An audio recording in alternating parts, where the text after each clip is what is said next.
love you to try this one out first, but here I go. I'm going to go over it. The zeros are 2i, which means also negative 2i.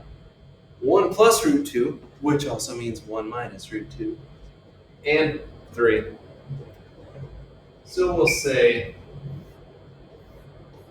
x plus 2i, x minus 2i.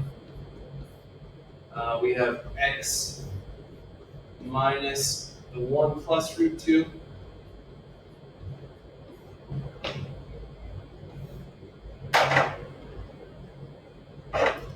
We'll have the x minus 1 minus root 2.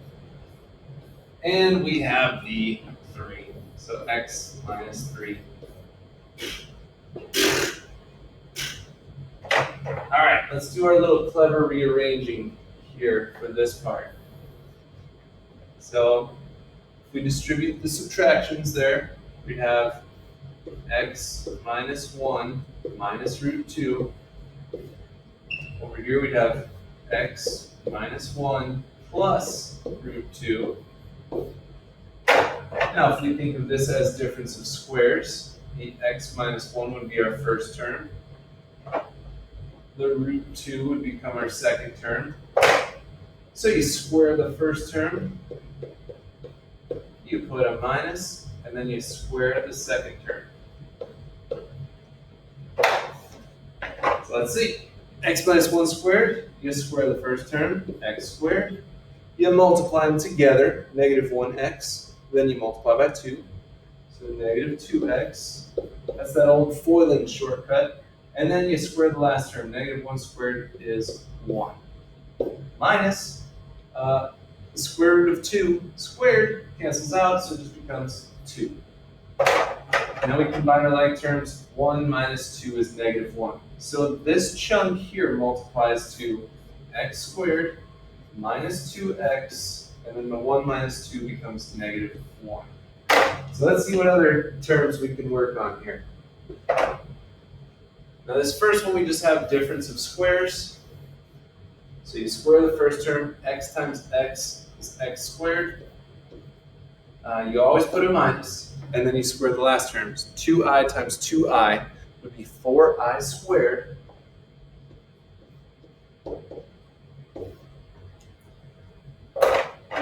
So remember, I is equal to negative 1.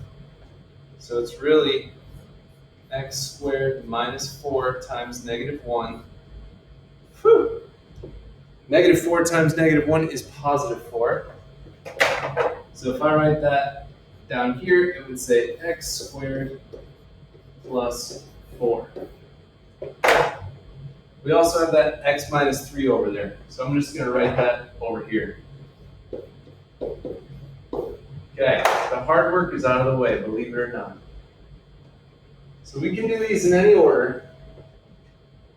I'm going to do actually the first and last one together first. So I'm going to multiply x squared plus 4 times x minus 3 first, and then I'll bring in the x squared minus 2x minus 1. So if we FOIL this, we'd have x to the third minus 3x squared plus 4x minus 12. We have to multiply that by this x squared minus 2x minus 1. Now, I don't have time to do that in this video, so I'm just going to start the next one, and then we'll multiply this and wrap it up.